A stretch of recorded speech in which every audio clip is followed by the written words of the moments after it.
주일 예배가 끝나면 언제나처럼 사람들은 빠르게 흩어졌다. 성가대의 소리는 아직 공기에 남아있고 마룻바닥에 비친 유리창의 빛은 길게 늘어져 미끄러졌다. 나는 봉사 명단의 빈칸을 채우려다 문득 내 이름 옆에 적힌 작은 표시를 보았다. 지하실, 정리, 담당자나, 그리고 아주 작게 덧붙은 글자, 집사님과 동행. 그날따라 발걸음이 천천히 내려갔다. 지하로 향하는 계단은 예배당보다 한기가 돌았고 내려갈수록 바깥의 소음은 점점 차단되었다. 철제 손잡이를 따라 미묘한 냄새가 스쳤다. 촛농이 굳은 흔적, 오래된 성서책에서 풍기는 건조한 종이 냄새, 그리고 누군가의 숨결에서 막 나온 듯한 산뜻한 기운. 다 내려가자 켜진 조명은 몇 개뿐이어서 빈 의자들 사이 그림자가 겹겹이 포개졌다. 집사님은 벌써 와 있었다. 그는 항상 정돈된 사람처럼 보였다. 셔츠의 단추가 어긋난 적이 없고 목소리는 불필요하게 높지도 낮지도 않았다. 그러나 그날은 달랐다. 그의 첫마디가 내 이름을 아주 조용히 감싸 안았다. 높지도 낮지도 않은데 귓속으로 깊게 파고드는 톤이었다. 나는 아무 대꾸도 하지 못한 채 그가 가리킨 상자들을 옮기기 시작했다. 조용한 공간에서는 작은 소리도 커진다. 종이의 마찰, 바닥에 스치는 신발 밑창, 누군가의 숨이 길어지는 구간. 2개의 상자를 나르고 다시 돌아와 3번째 상자를 들어 올릴 때 그의 그림자가 내 그림자와 겹쳤다. 나무 의자 사이로 그가 손전등을 들어 올리자 빗줄기가 내 손목을 훑쳤다. 그 순간 의식하지 않던 맥박이 한 박자 더 빨라졌다. 빛이 지나가면 어둠이 돌아온다. 어둠이 돌아오면 빛이 그리워진다. 나는 나도 모르게 집사님 가까이에서만 들을 수 있을 만큼 작은 목소리로 물었다. 이제 무엇을 하면 되느냐고. 그는 내가 들고 있던 상자를 가볍게 받아내렸다. 손이 스쳤다. 정확히 말하면 스쳤다고 하기엔 조금 길었다. 차갑지도 뜨겁지도 않은 체온이 종이 상자의 모서리처럼 각을 지어 내 손마디에 붙었다 떨어졌다. 나는 본능적으로 시선을 피했다. 그런데 피한 시선은 더 많은 것을 보게 된다. 셔츠의 주름, 커프스의 은은한 광택, 목 아래로 내려온 조명의 그림자, 그리고 말끝마다 아주 약하게 흔들리는 그의 숨. 그 모든 것이 이 공간에만 있는 것처럼 분리되어 있었다. 우리는 더 이상 말이 필요 없는 사람처럼 움직였다. 가끔 그의 지시가 있었고 나는 그 지시에 작은 질문을 덧붙였다. 그 질문들은 별것 아니었다. 어디에 둘까요? 이건 버릴까요? 다음엔 무엇을 그러나 끝마다 따라붙는 여운이 문제였다. 끝에 모음이 길어지거나 자음이 낮게 깔리면 말은 일로 만들어졌지만 의미는 다른 곳으로 기울었다. 그러다 그는 아주 짧게 내 이름을 부르고 한 박자 쉬고 다시 낮게 말했다. 소리가 아니라 기류에 가까운 낱말이었다. 그 낱말은 정확히 발음되지 않았다. 정확히 발음되지 않았기 때문에 더 선명하게 들렸다. 그가 한 발 다가왔다. 나는 한 발 도망치지 않았다. 도망치지 않는다는 것은 동의와 다르다. 그저 도망치지 않는 것이다. 그는 내 손에서 상자를 빼앗지 않았다. 오히려 조금 더 받쳐들었다. 무게를 둘이 나누었을 때 상자는 가벼워졌는데 마음은 무거워졌다. 가벼움은 움직임을 부추기고 무거움은 멈춤을 부른다. 그 모순이 동시에 밀려왔을 때 나는 알아버렸다. 이미 어느 선을 지나고 있다는 것을. 지하실 끝에는 예배 때 쓰다가 내려온 오래된 커튼이 접혀 있었다. 우리는 그 커튼을 들어 올려 먼지를 털었다. 먼지는 말하는 법을 안다. 빗속에서 춤을 추며 떨어질 듯 말 듯 하다가 결국 누구의 어깨 위에 내려앉는다. 내가 크게 숨을 들이마시자 그가 고개를 약간 저었다. 먼지를 깊게 들이마시면 오래 간다고. 그 말은 배려였다. 그런데 배려의 톤이 문제였다. 금지와 허용의 경계에서만 나오는 천천히 낮아지는 그 어조. 나는 무의식적으로 고개를 끄덕였다. 그러자 그가 더 낮은 목소리로 속삭였다. 오늘은 오래가지 않게 하자고. 오래가지 않는 것, 바로 지금만 남게 하자고. 그 문장은 단정했다. 단정하기 때문에 더 위험했다. 단정은 결심을 담고 결심은 길을 만든다. 그 길은 위로 이어지지 않았다. 더 아래로 내려갔다. 계단 아래에도 또 다른 계단이 있는 것처럼 나는 손에 쥔 커튼을 놓치지 않으려 세게 쥐었다. 천의 결이 손끝을 긁었다. 살짝 따갑고 오래 남는 느낌.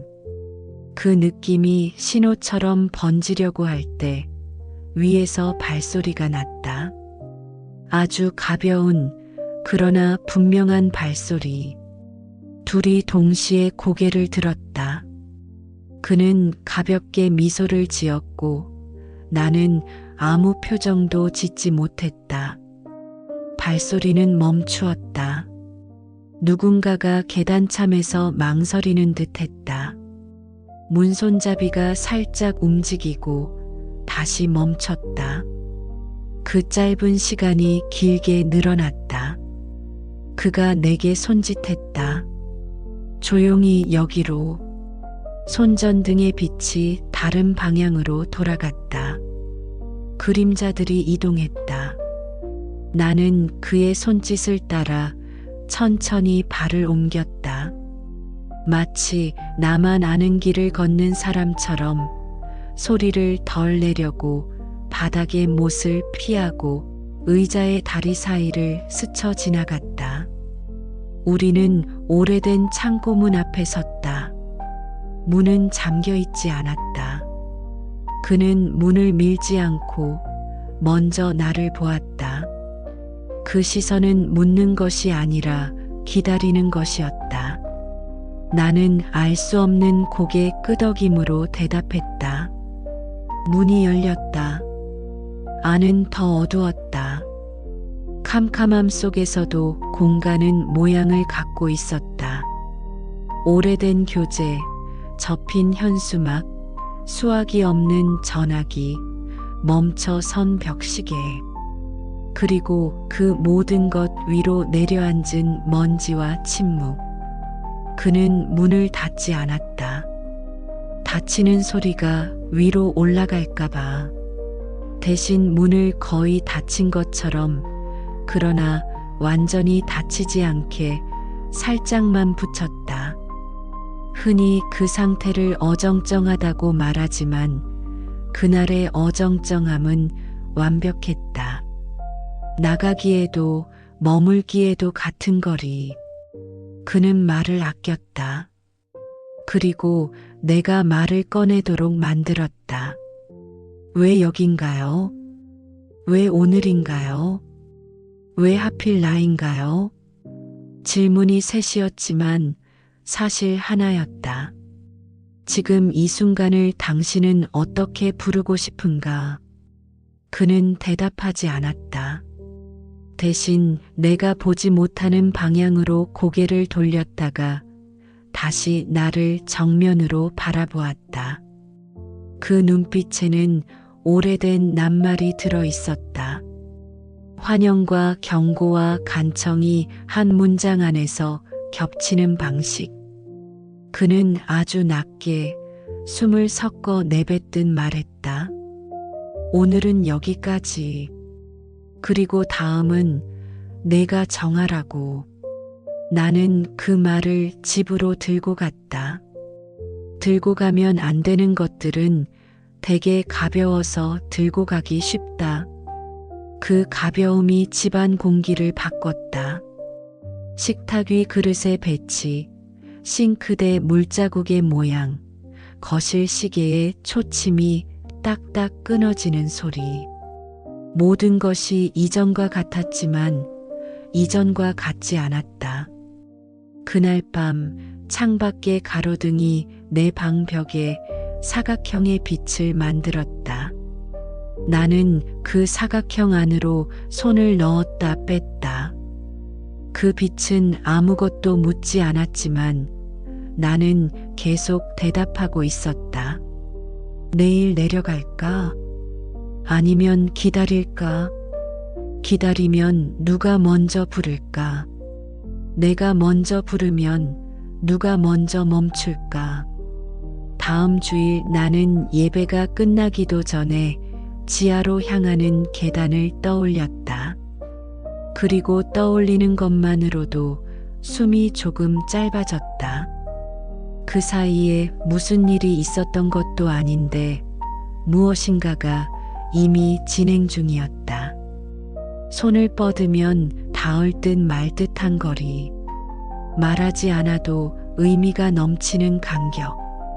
금지와 허용 사이에서 오랫동안 배운 그러나 한 번도 사용하지 않았던 언어가 목구멍 뒤쪽에서 서서히 모양을 잡았다. 나는 어쩌면 오래전부터 이런 장면을 기다려온 건 아닐까? 아니라고 말하고 싶었다.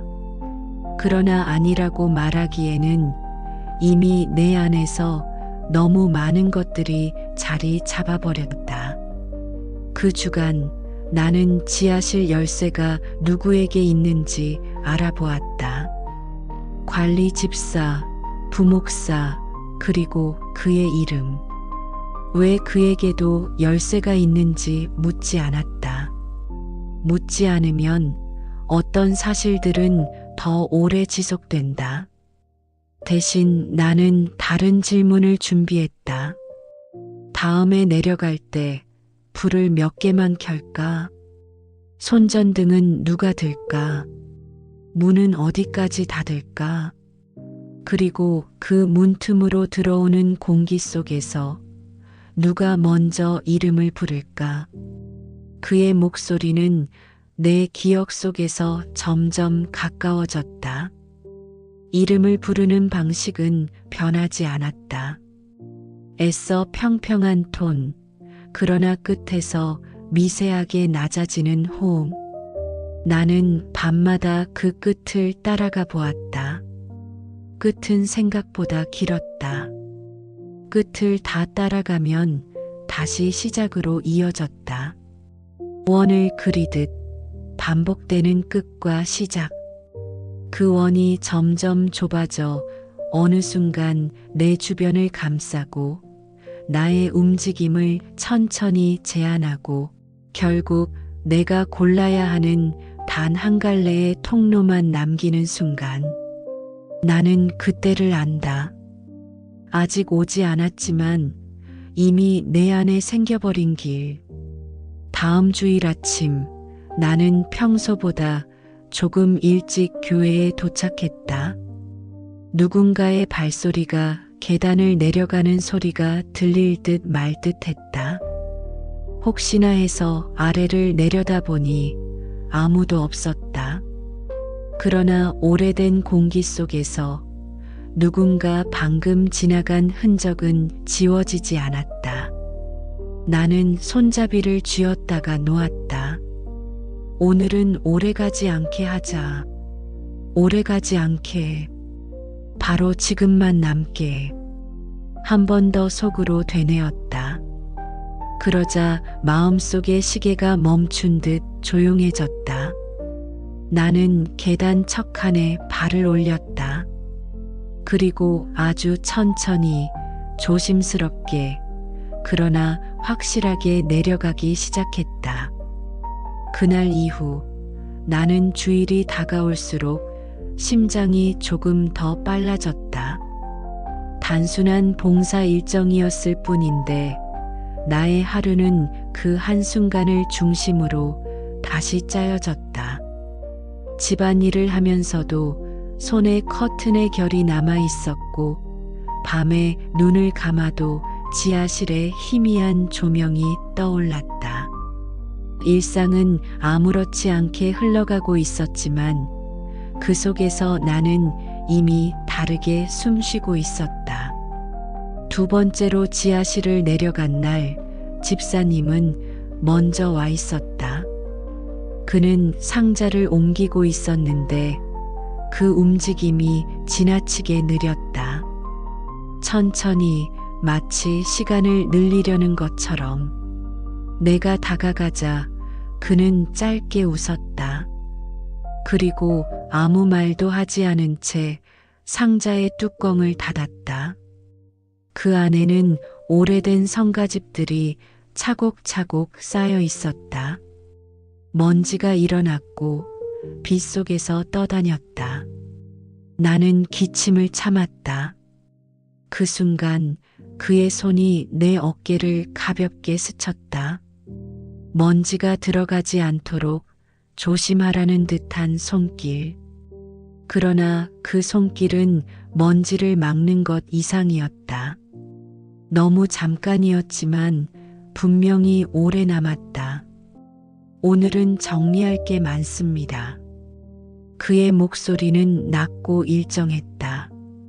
하지만 끝의 모음이 묘하게 길었다. 그 길어진 모음 속에는 다른 의미가 섞여 있었다. 나는 그 의미를 모른 척했다. 모른 척한다는 건 사실 다 안다는 뜻일지도 모른다. 그는 박스를 옮기면서 자꾸 내 쪽으로 시선을 흘렸다.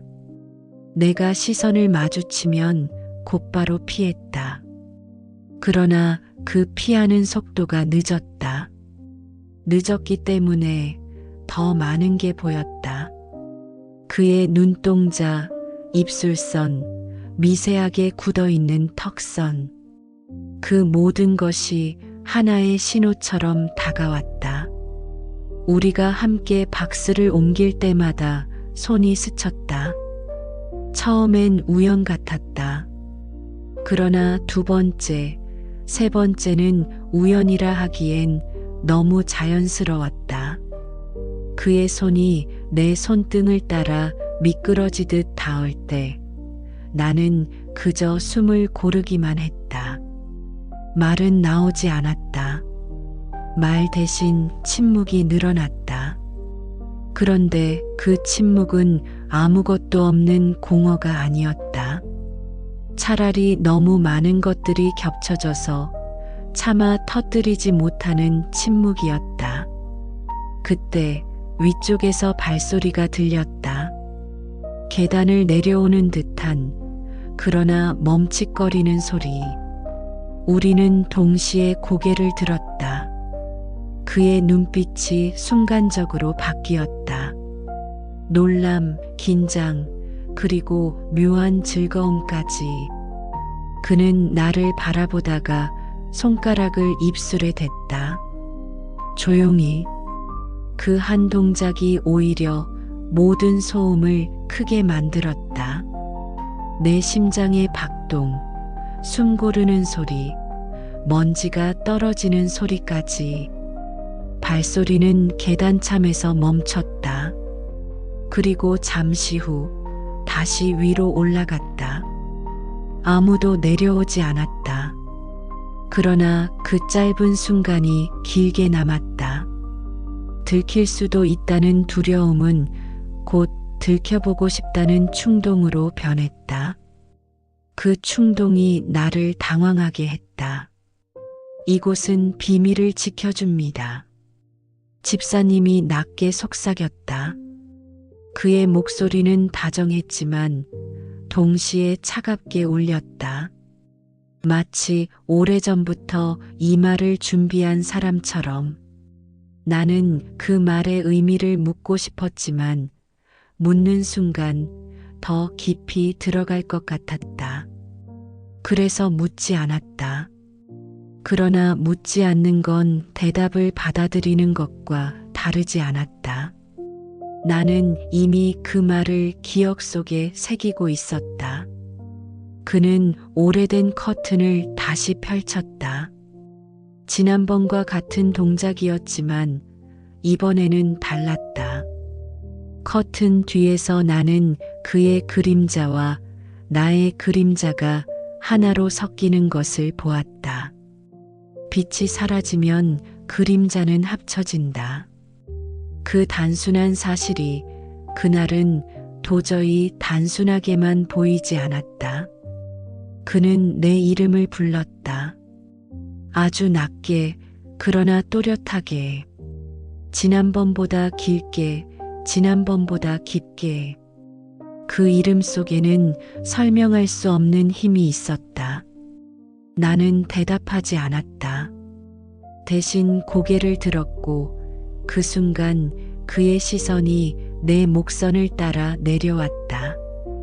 짧았지만 분명히 느껴졌다. 숨이 막히는 듯한 긴장감이 몰려왔다. 문득 문틈이 조금 열렸다. 아까 닫히지 않은 지하실의 철문이었다. 그 좁은 틈 사이로 바깥 공기가 들어왔다. 차갑고 날카로운 공기. 우리는 동시에 그 틈을 보았다. 그는 웃지 않았다. 대신 잠시 눈을 감았다. 그리고 아주 낮은 목소리로 말했다. 닫지 맙시다. 언제든 누군가 들어올 수 있게. 그 말은 경고이자 유혹이었다. 나는 손을 모았다. 기도하는 자세처럼. 그러나 기도가 아니었다. 내 손은 흔들리고 있었다.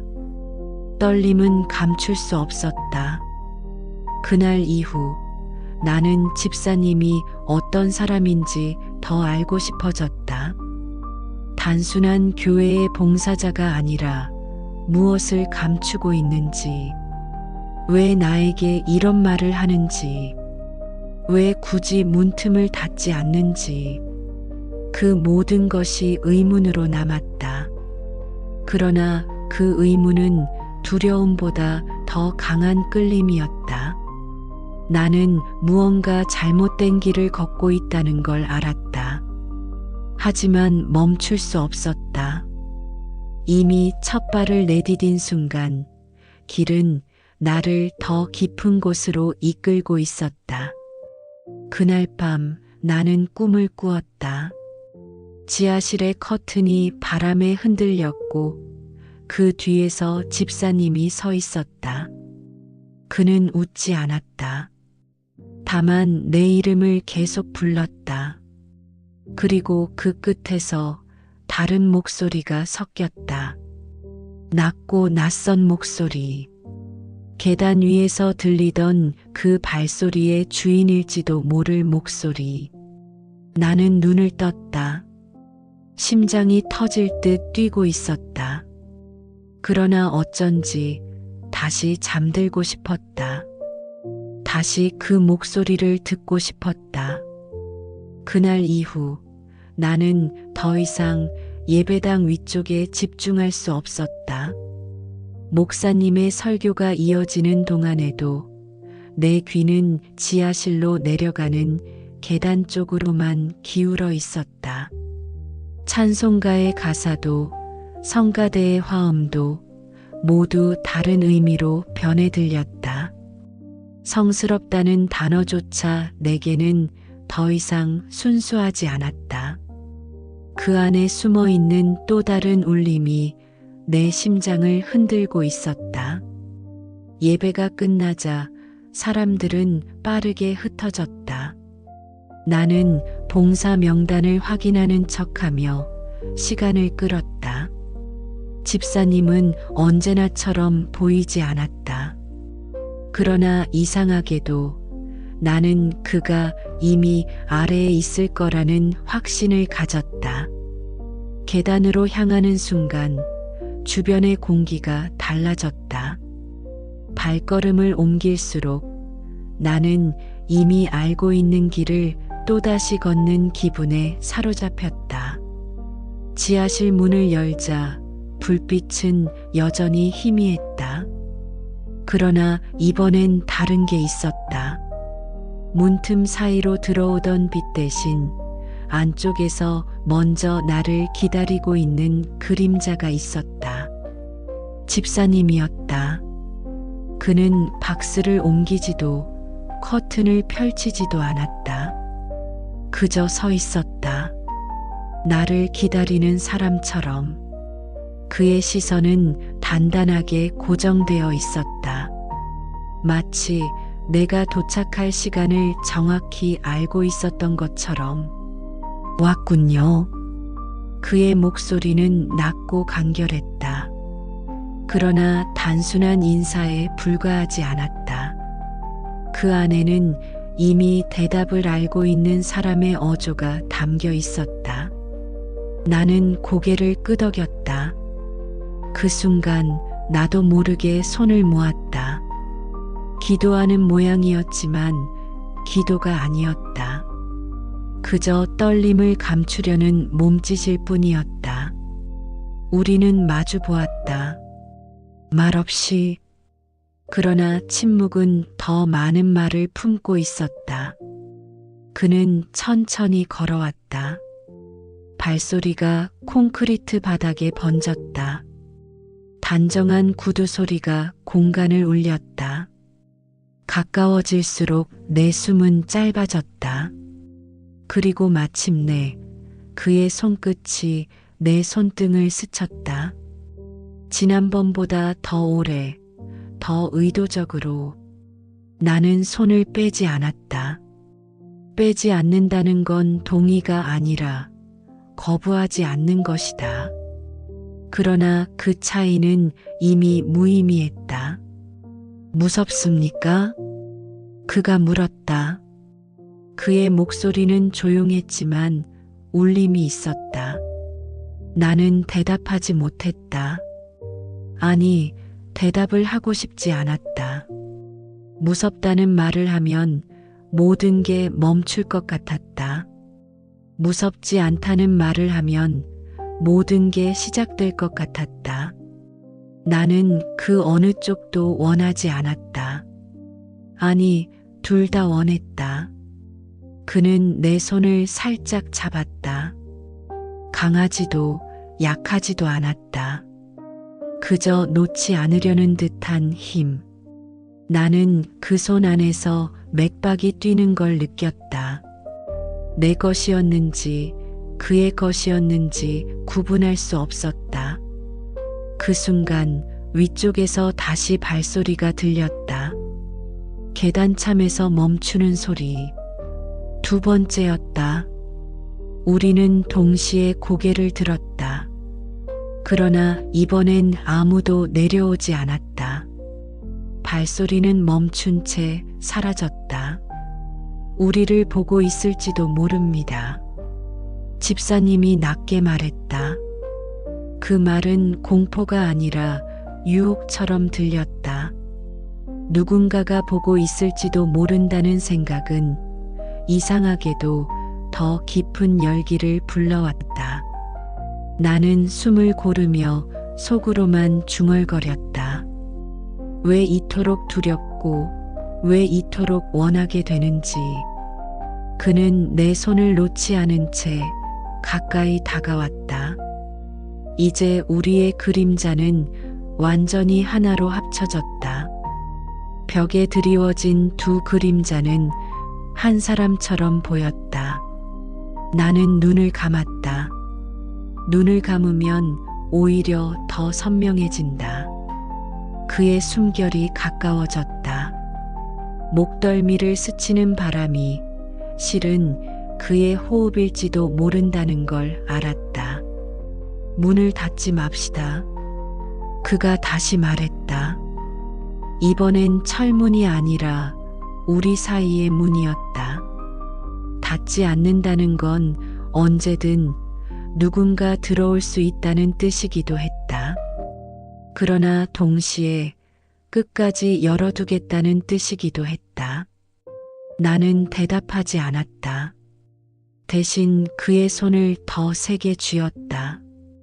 떨림은 여전했지만 이번엔 뿌리칠 수 없는 떨림이었다.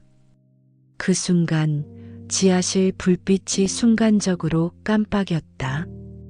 오래된 전등이 내는 흔한 불량이었을 뿐인데 그 짧은 깜빡임이 모든 걸 흔들어 놓았다. 어둠이 스쳤을 때 나는 그와 완전히 붙어 있는 듯한 감각을 느꼈다. 빛이 다시 돌아왔을 때 우리는 여전히 떨어져 있었지만 내 안의 감각은 이미 다르게 기억하고 있었다. 그는 내 귓가에 아주 낮게 속삭였다. 당신도 기다렸지 않습니까? 나는 대답할 수 없었다. 그러나 내 눈빛이 이미 대답하고 있었다. 그의 시선이 내 눈을 파고들었다. 눈빛은 말보다 정직하다. 나는 거짓말을 할 수 없었다. 그 순간 계단 위에서 또 다른 소리가 났다. 이번엔 분명한 목소리였다. 낮고 낯선 그러나 어쩐지 익숙한 목소리. 거기 누구 있습니까? 우리는 동시에 고개를 들었다. 이번엔 도망칠 수 없을지도 몰랐다. 거기 누구 있습니까?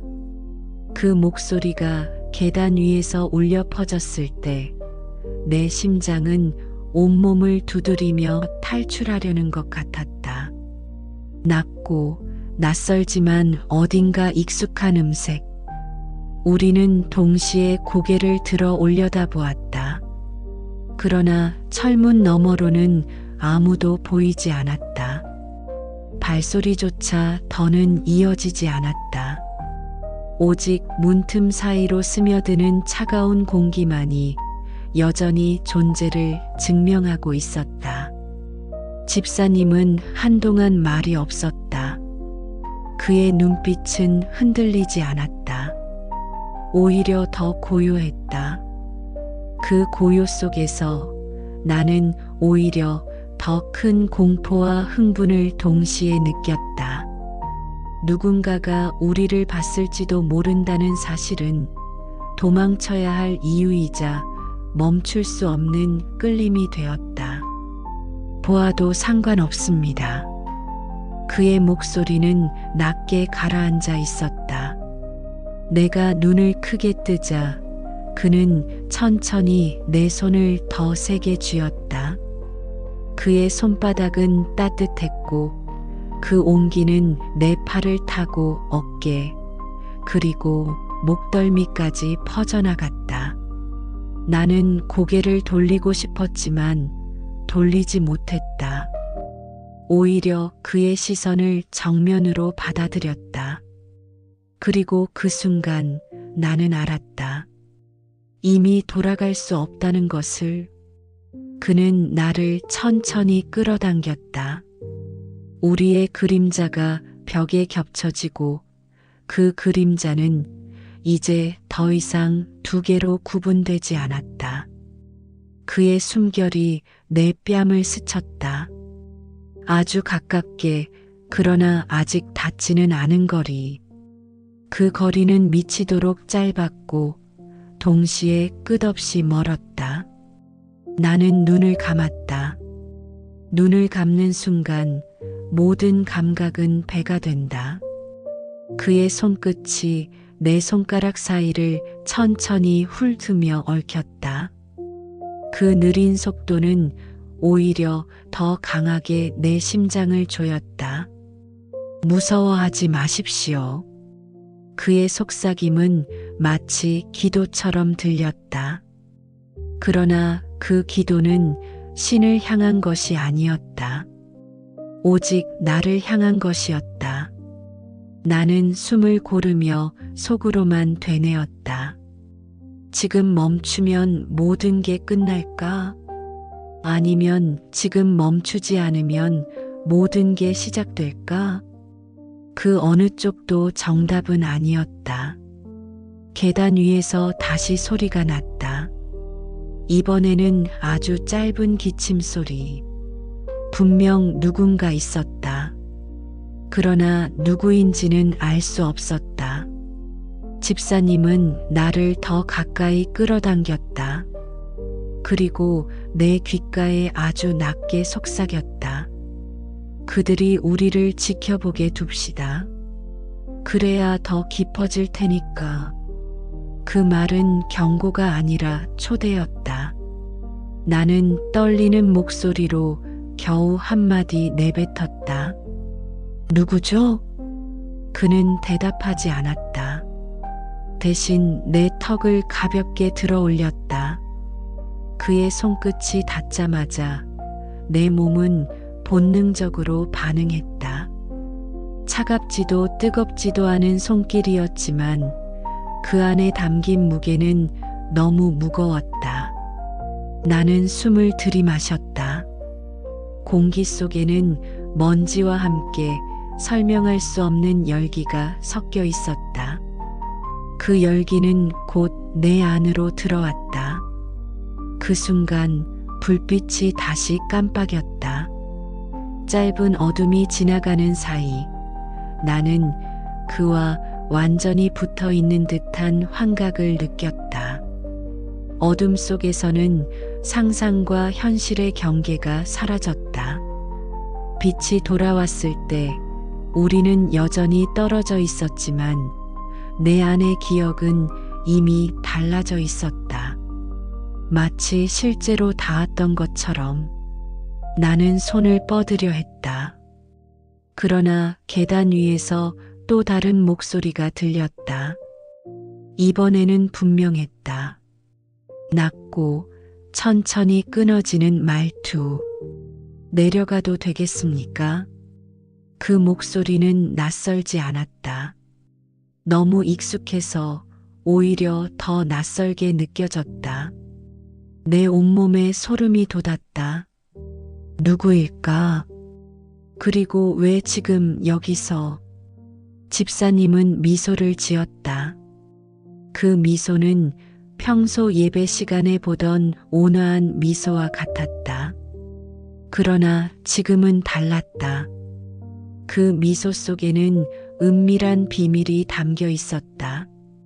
그는 나를 바라보며 속삭였다. 이제 선택해야 합니다.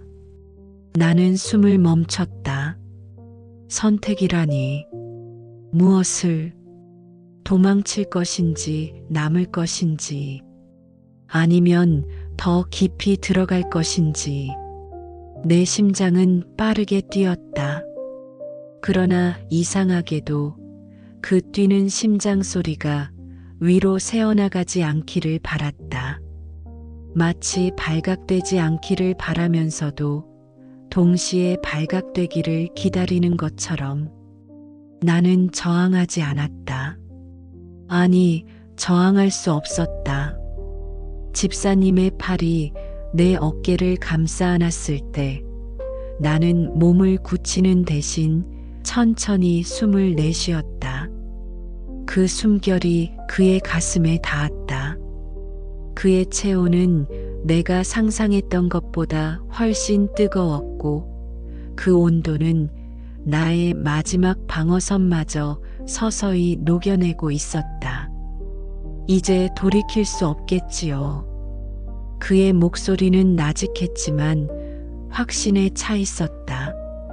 나는 대답하지 않았다. 그러나 내 침묵은 이미 대답이 되어 있었다. 그의 손이 내 등을 따라 내려오며 내 허리를 끌어안았다. 단단하면서도 느슨하게, 마치 오래전부터 이 순간을 기다린 사람처럼. 그 끌림 속에서 나는 무너져 갔다. 그러나 그 순간 위쪽에서 다시 발자국 소리가 났다. 철문이 가볍게 삐걱거리는 소리. 그리고 낮고 묘하게 길게 끊어지는 목소리. 거기에 누가 있습니까? 나는 온몸이 굳어졌다. 집사님의 품에 안겨 있으면서도 그 목소리에 온 신경이 쏠렸다. 너무 익숙했다. 매일 집에서 들었던, 그러나 지금 이곳에서는 결코 들려서는 안 되는 목소리. 나는 숨을 멈췄다. 괜찮습니다. 집사님이 내 귓가에 속삭였다. 그의 속삭임은 두려움을 덮어버릴 만큼 낮고 단호했다. 그러나 나는 괜찮지 않았다. 내 안에서 무언가 부서지는 소리가 들렸다. 그 소리는 죄책감일까? 아니면 더 깊은 갈망일까? 나는 구분할 수 없었다. 그는 내 어깨에 얼굴을 묻었다. 그 순간 나는 믿을 수 없을 만큼 강렬한 혼란에 휩싸였다. 한쪽 귀에는 집사님의 숨결이, 다른 쪽 귀에는 계단 위의 목소리가 겹쳐 들렸다. 두 개의 다른 세계가 동시에 나를 잡아당겼다. 나는 속으로 수없이 되뇌었다. 멈춰야 한다. 지금 이 순간이라도 도망쳐야 한다. 그러나 그의 품은 나를 놓아주지 않았다. 아니, 더 정확히 말하면 내가 그의 품을 놓지 못했다. 누구죠? 나는 속삭였다. 내 목소리는 거의 들리지 않을 만큼 작았다. 그러나 집사님은 웃음을 지었다. 아주 얇은, 그러나 의미심장한 웃음. 곧 알게 될 겁니다. 그때 당신이 더는 돌아갈 수 없게 되겠지요. 나는 숨이 막혔다. 그 말은 위협이자 예언이었다. 그리고 동시에 또 다른 초대였다. 내가 선택할 수 있는 길은 하나뿐이라는 듯 그는 나를 더 깊숙이 끌어안았다. 그 순간 전등이 다시 깜빡였다. 짧은 어둠이 지나가는 사이 나는 환영을 보았다. 철문 틈 사이로 서 있는 그림자. 분명히 누군가 우리를 보고 있었다. 그러나 빛이 돌아왔을 때 그 자리는 텅 비어 있었다. 나는 눈을 감았다. 눈을 감으면 오히려 더 선명하게 떠오른다. 그림자, 발소리, 그리고 그 낮고 끊어지는 목소리. 내 마음은 이미 두 갈래로 갈라져 있었다. 한쪽은 지금 당장 이곳을 떠나라고 소리쳤다. 다른 한쪽은 멈추지 말고 더 깊이 빠져들라고 속삭였다. 아이러니하게도 두 목소리는 똑같이 나를 향하고 있었다. 당신은 이미 알고 있습니다. 집사님의 말은 선언 같았다. 알고 있다니. 무엇을? 나는 고개를 저었지만 내 안에서 다른 나의 목소리가 대답했다. 그렇다 알고 있다. 그러나 입으로는 말할 수 없다. 말하는 순간 모든 게 무너질 테니까. 나는 눈을 떴다. 그의 얼굴이 너무 가까웠다. 그리고 그 가까움 속에서 나는 분명히 깨달았다. 지금 내가 느끼는 두려움은 도망쳐야 할 이유가 아니라 멈출 수 없는 욕망의 다른 이름이었다. 그의 품 안에서 나는 더 이상 숨을 쉴 수 없을 만큼 조여들었다. 그러나 그 조임이 싫지 않았다. 오히려 그 안에서만 살아있다는 기분이 들었다. 집사님의 심장은 내 심장과 거의 같은 박자로 뛰고 있었다. 그 박동이 나를 지배하고 나를 잠식했다. 이제 후회하지 마십시오. 그가 내 귓가에 속삭였다. 나는 눈을 감았다. 후회라니, 아직 시작도 하지 않았는데. 그러나 어쩌면 이미 시작된 것일지도 모른다. 그의 손이 내 뒷머리를 감싸며 고개를 들어 올렸다. 내 시선은 어쩔 수 없이 그의 눈과 맞닿았다. 그 눈 속에는 죄책감도 망설임도 없었다. 오직 확신만 있었다. 나는 고개를 피하고 싶었지만 피할 수 없었다. 그의 손이 내 허리를 더 단단히 끌어안았다. 가까워지는 숨결, 닿을 듯 말 듯한 거리. 나는 떨리는 목소리로 말했다. 누군가 보고 있어요. 그러나 그는 웃음을 지었다. 아주 얇고 잔인할 정도로 차분한 미소. 그래서 더 진실해지는 겁니다. 그 순간 계단 위에서 또다시 목소리가 들렸다. 낮고 분명하게. 내려가도 되겠습니까? 그 말은 단순한 질문이 아니었다.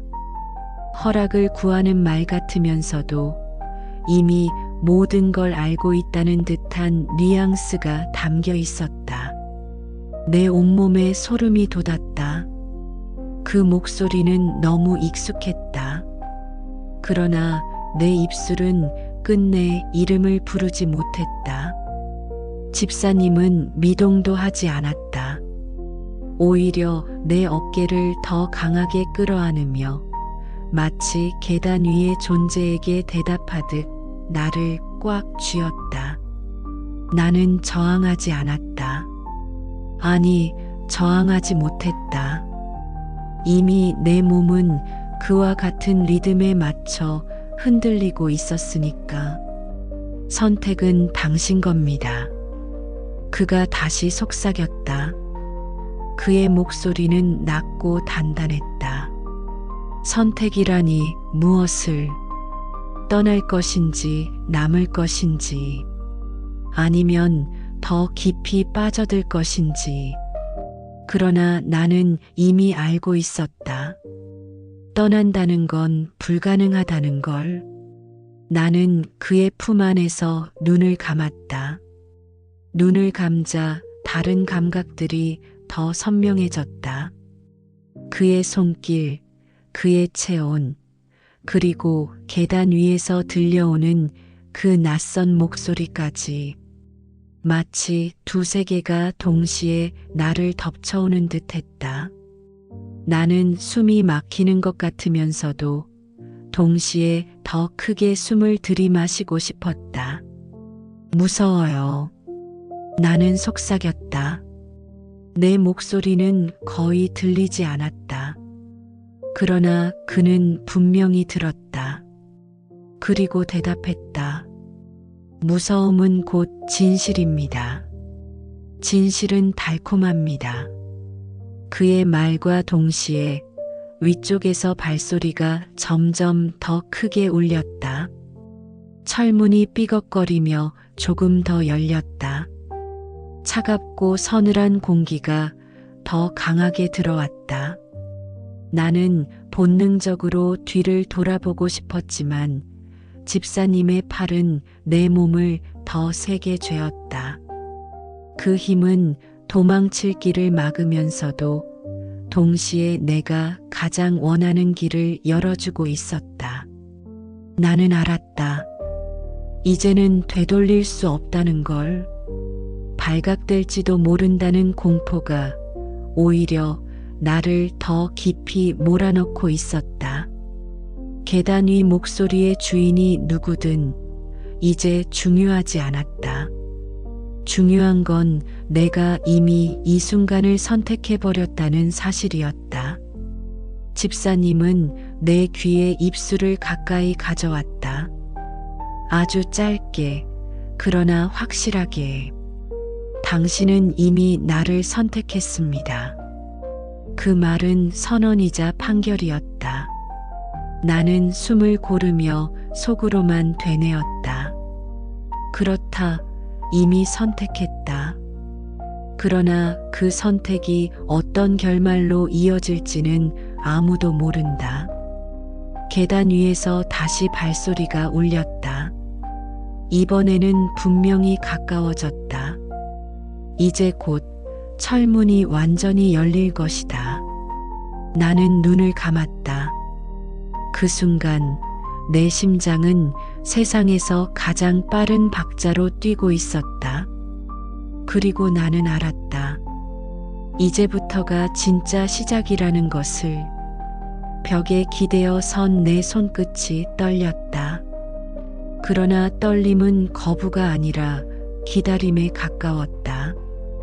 집사님의 손은 내 허리를 단단히 붙잡았고 그의 얼굴은 내 얼굴과 불과 몇치 간격으로 다가와 있었다. 숨결이 부딪힐 때마다 심장이 더 빠르게 뛰었다.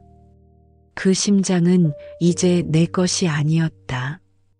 마치 그와 같은 리듬에 맞춰 강제로 움직이는 것 같았다. 당신은 이미 알고 있습니다. 그의 목소리는 벽에 부딪혀 메아리처럼 퍼졌다. 나는 눈을 감았다. 알고 있다는 말.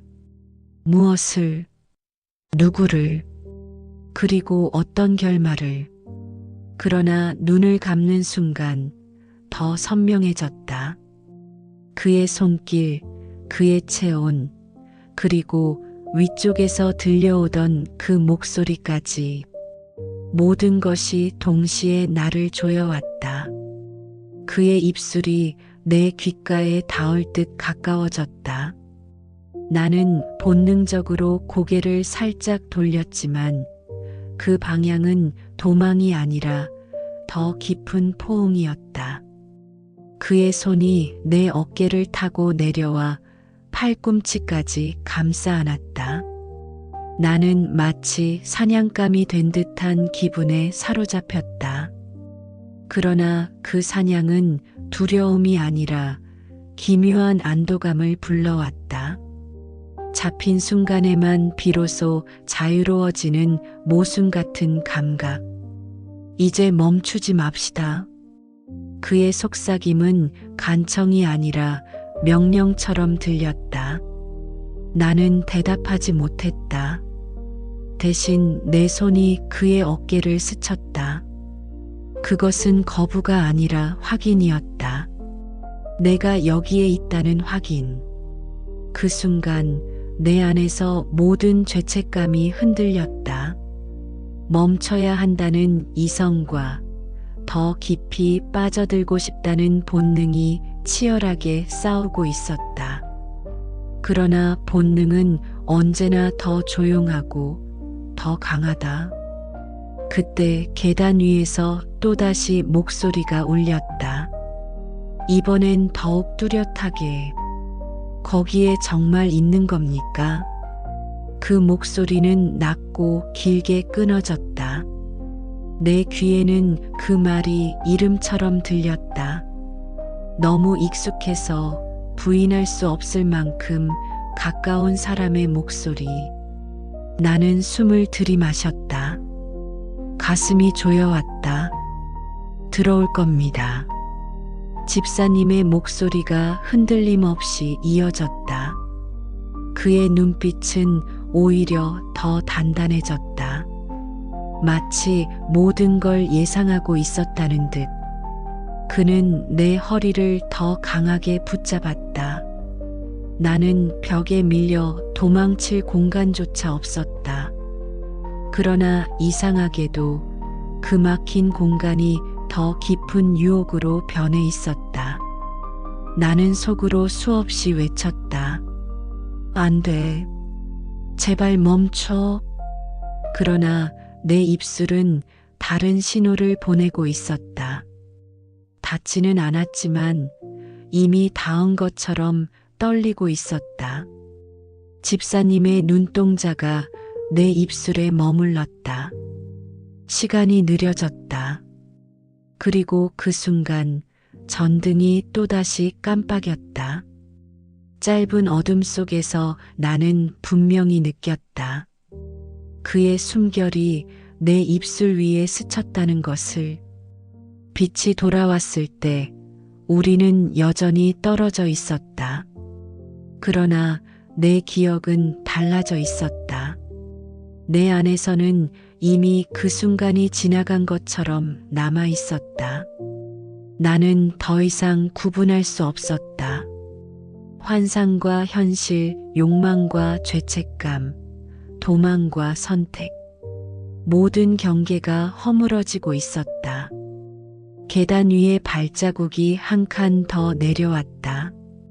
철문이 삐걱이며 더 크게 열렸다. 차가운 공기가 한순간 확 쏟아져 들어왔다. 나는 본능적으로 몸을 움찔했지만 집사님의 손은 나를 더 깊숙이 끌어안았다. 그의 속삭임이 귓가를 스쳤다. 이제 곧 드러납니다. 그러나 두려워하지 마십시오. 오히려 기다리십시오. 나는 숨을 멈췄다. 드러난다는 말. 무엇이 누구에게. 그러나 내 안에 또 다른 목소리가 대답했다. 이미 알고 있지 않느냐고. 그렇다. 이미 알고 있었다. 그러나 인정할 수 없을 뿐이었다.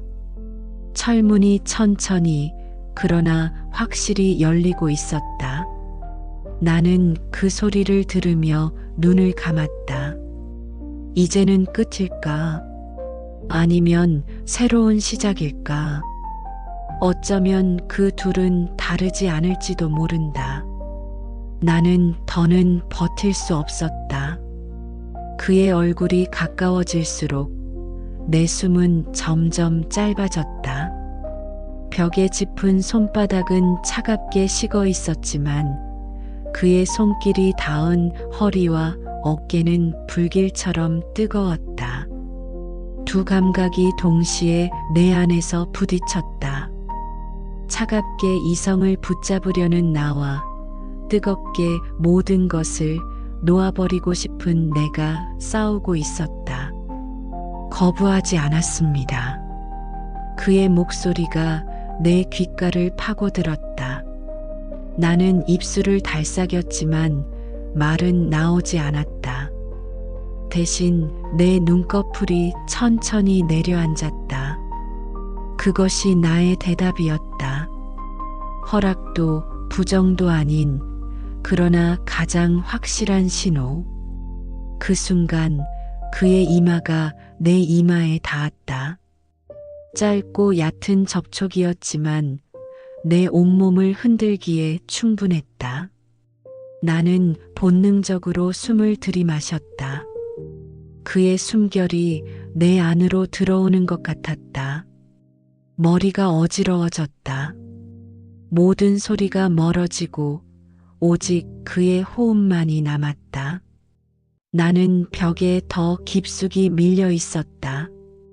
그러나 그것은 구속이 아니라 안식처럼 느껴졌다. 벽과 그의 몸 사이에서 나는 완전히 갇혔지만 동시에 해방되고 있었다. 내 손가락이 벽을 긁듯 움직였다. 그 작은 움직임은 떨림이었지만 동시에 기다림이었다. 이제 멈추지 않을 겁니다. 그의 속삭임은 더 낮고 깊어졌다. 나는 대답하지 않았다. 대신 내 몸이 이미 대답하고 있었다. 허리를 조여오는 그의 손길에 저항하지 않고 오히려 더 가까이 몸을 붙였다. 그의 눈빛이 내 입술로 내려왔다. 그 순간 나는 알았다. 이제 피할 수 없다는 것을. 그러나 그때 위쪽에서 철문이 삐걱거렸다. 아주 천천히, 그러나 분명히 열리는 소리. 나는 숨을 멈췄다. 시간마저 멈춘 듯 고요했다.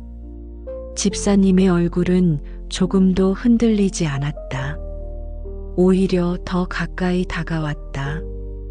우리의 코끝이 스칠 만큼 가까워졌다. 나는 눈을 감았다. 그 순간 그의 입술이 내 입술 위에 닿을 듯 스쳐갔다. 그러나 완전히 닿지는 않았다. 애써 멈춘 거리. 그 미묘한 공백이 오히려 더 강하게 나를 흔들었다. 닿은 것보다 닿지 않은 것이 더 뜨겁게 타올랐다.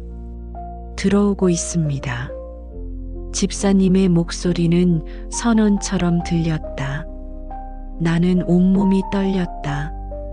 들어오고 있다니. 누가? 왜?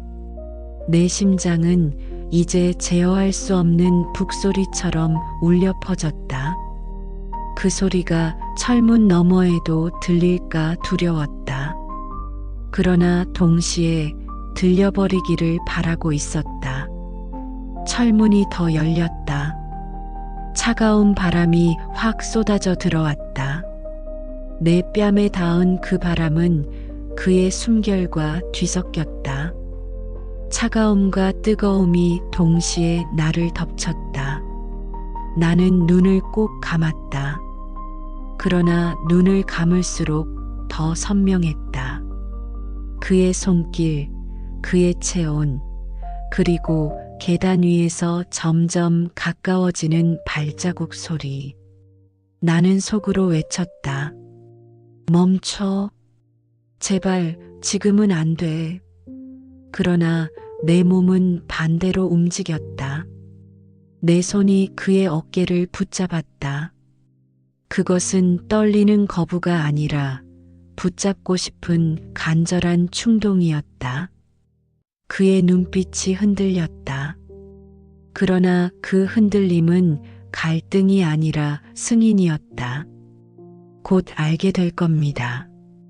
그의 말은 약속이자 저주였다. 나는 숨을 몰아쉬며 벽에 기대었다. 내 입술은 여전히 떨리고 있었고 그의 입술은 아직 닿지 않은 채 바로 눈앞에 있었다.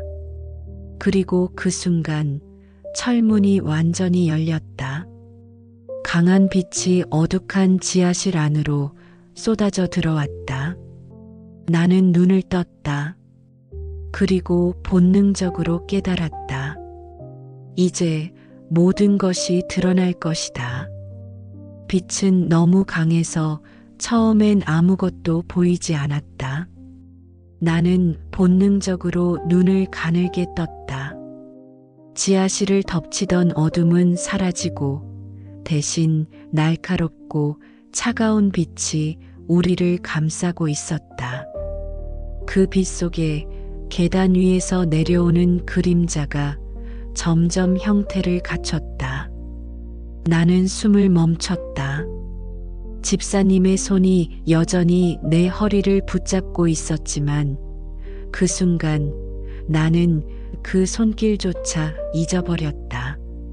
눈앞에서 다가오는 존재가 모든 감각을 집어삼키고 있었기 때문이다.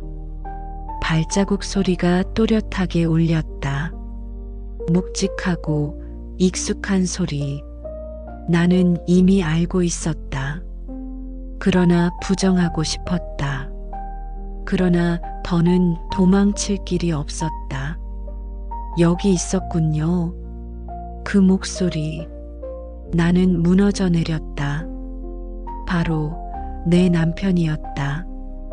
그의 얼굴이 빛 속에서 선명하게 드러났다. 낮은 눈썹, 굳게 담은 입술, 그리고 흔들림 없는 시선. 그 시선은 나를 향해 있었다. 그러나 동시에 집사님을 향해 있었다. 둘 다에게 향한 차갑고 잔인한 시선. 나는 말을 잃었다. 변명할 수 없었다. 집사님의 팔에 여전히 갇힌 채 나는 몸을 떨고 있었다. 벽에 몰려있던 나는 이제 더 이상 도망칠 공간조차 없었다. 그러나 가장 잔인한 건 도망치고 싶은 마음보다 여전히 집사님의 손길을 놓고 싶지 않다는 사실이었다. 남편은 계단 끝에 섰다. 그의 발밑으로 빛이 흘러내려 지하실 바닥을 차갑게 덮었다. 그 빛은 내 얼굴을 드러냈다. 숨길 수 없는 표정, 지워낼 수 없는 흔적. 당신. 겨우 내뱉은 목소리는 떨렸다. 그러나 그 한마디조차 허락되지 않는 듯 남편의 눈빛은 날카롭게 나를 꿰뚫었다. 집사님은 조금도 물러서지 않았다. 오히려 내 허리를 더 강하게 붙잡았다.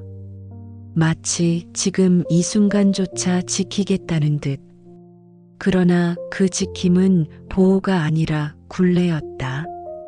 나는 그의 품 안에 갇혀 있었고 남편의 시선 안에 갇혀 있었다. 두 세계가 동시에 나를 죄어왔다. 남편은 천천히 말했다. 끝까지 부정할 건가요? 그 목소리는 분노도 슬픔도 아니었다. 오히려 너무 차분해서 더 무서웠다. 그 차분함 속에 모든 것이 무너지고 있었다. 나는 눈을 감았다. 눈을 감으면 사라질까? 그러나 사라지지 않았다. 오히려 더 선명해졌다. 남편의 얼굴, 집사님의 손길, 그리고 나의 숨결. 모든 게 얽혀 있었다. 나는 울고 싶었다. 그러나 눈물조차 나오지 않았다. 내 안에서 오직 한 가지 감각만이 남아 있었다. 집사님의 손길. 그 손길이 내 허리를 붙잡고 있었다. 나는 그것마저 떼어낼 수 없었다. 아니, 떼어내고 싶지 않았다. 그것이 더 끔찍한 사실이었다. 남편은 한 발자국 더 내려왔다. 이제 빛과 그림자가 하나로 뒤섞였다. 그 순간 나는 깨달았다. 이제 돌이킬 수 없다는 것을. 집사님이 내 귓가에 속삭였다. 이제 드러났습니다. 그러나 끝이 아닙니다. 오히려 시작입니다. 나는 눈을 떴다. 남편의 눈과 마주쳤다. 그 눈 속에서 나는 모든 걸 잃고 있었다. 그러나 동시에 이상하게도 자유를 느꼈다. 잃어버리는 순간에만 오는 자유. 그러나 그 자유는 곧 파멸이었다. 빛 속에서 남편이 서 있었다. 그 순간 내 모든 숨결이 멎었다. 그러나 집사님의 손길은 여전히 내 허리를 붙잡고 있었다. 나는 떨며 속으로 외쳤다. 이제는 끝이라고. 그러나 내 몸은 그 끝을 거부했다. 오히려 더 깊이 그의 품 안에 스스로를 밀어넣고 있었다. 당신. 남편의 목소리가 지하실 공기를 갈랐다. 낮고 차갑고 너무도 익숙한 음성. 그 한마디에 내 심장은 산산조각이 났다. 나는 고개를 돌려 남편을 바라보려 했지만 집사님의 손이 내 턱을 들어 올렸다. 강제로 시선을 붙잡은 채 그는 속삭였다. 이제는 선택할 수 없습니다. 나는 눈을 감았다. 눈꺼풀 아래에서 눈물이 맺혔다. 그러나 그 눈물은 죄책감 때문만은 아니었다. 오히려 욕망이 마지막으로 터져나오는 듯한 뜨거운 울음이었다. 남편의 발소리가 계단을 내려올수록 나는 더 깊이 무너져 갔다. 남편은 가까이 다가왔다. 이제 단 몇 걸음. 빛과 그림자가 하나로 섞이며 세 사람의 그림자가 바닥에 겹쳐졌다. 나는 벽에 갇힌 채로 남편과 집사님의 시선 사이에서 찢겨지고 있었다. 그러나 가장 잔인한 건 내가 여전히 집사님의 손길을 놓고 싶지 않았다는 사실이었다. 대답해라. 남편의 목소리가 울렸다. 그러나 나는 대답할 수 없었다. 내 입술은 이미 다른 답을 준비하고 있었다. 집사님의 눈빛이 내 입술에 머물렀다. 나는 숨을 들이마셨다. 그리고 그 순간 모든 이성이 무너졌다. 내 입술은 결국 그의 입술에 닿았다. 아주 짧게, 그러나 분명하게. 그 짧은 순간이 지하실을 무너뜨렸다. 남편의 얼굴이 굳어졌다. 그의 눈빛은 얼음처럼 차가웠다. 나는 눈을 떴다. 이제 모든 것이 끝났다는 걸 알았다. 그러나 이상하게도 내 안은 고요했다. 오히려 해방된 듯, 무너진 듯 모든 게 사라져 있었다. 이제 끝났습니다. 집사님의 목소리가 메아리 쳤다. 그러나 그 끝은 새로운 시작 같았다. 남편은 한 발짝 더 다가왔다. 손에 힘이 들어가는 모습이 보였다. 그러나 그가 무엇을 할지는 알 수 없었다. 나는 단지 그 순간을 바라보며 끝내 속으로 이렇게 중얼렀다. 그래, 결국 나는 선택한 것이다. 가장 잘못된 것을. 지하실의 불빛이 다시 깜빡였다. 그리고 어둠이 내려앉았다.